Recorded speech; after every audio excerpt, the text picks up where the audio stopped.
The vetting of principal secretaries has begun today at the Kenyatta International Conference Center. But contrary to Article 10 of the Constitution, the public has been locked outside and not even journalists has been given access to the premise. Well, this has brought not one question but many regarding the transparency of the process. As early as 8 a.m., journalists from various media houses had already arrived to air the proceedings to the public. An order from the Public Service Commission had been given to the KICC security not to allow any journalists to get access to the building. Journalists were sent packing and locked outside KICC. Only vehicles that belong to specific guests and senators who have their offices in the building were given a pass, while the Fourth Estate was left behind the gates. Article 10 of the Constitution holds that the national values and principles of governance include patriotism, national unity, sharing and devolution of power, rule of law, democracy and participation of the people. Public Service Commission Chair Professor Margaret Kobia, who is heading the interviews, turned down a request by journalists to cover the proceedings.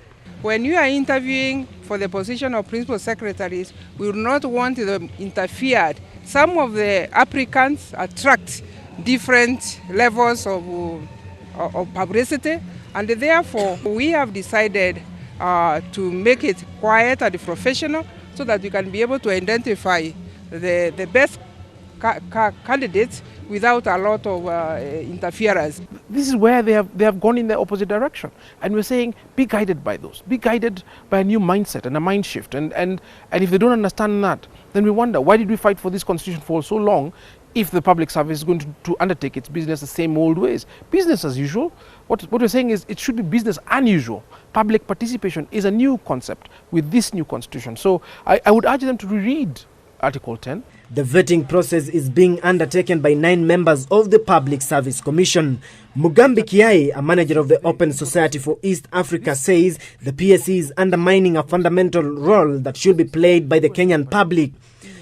Ask the media to leave from the interviews does not dwell too nicely with the question of transparency, which is a key national value. It is a key principle by which the public service should, and the Public Service Commission should be guided. And therefore, one of the questions that I have been asking myself is, have they not read the Constitution? Have they not understood that we're in a new context? The JSC as an arm of the judiciary. In June 2011, the vetting of key positions in the judiciary, including the position of Chief Justice and that of Director of Public Prosecution, was made open to the entire public.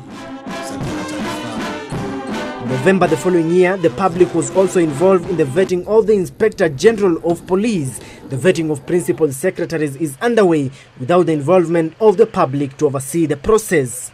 Yet, given the structure of government proposed, the country is only likely to have a maximum of slightly more than 20 principal secretaries.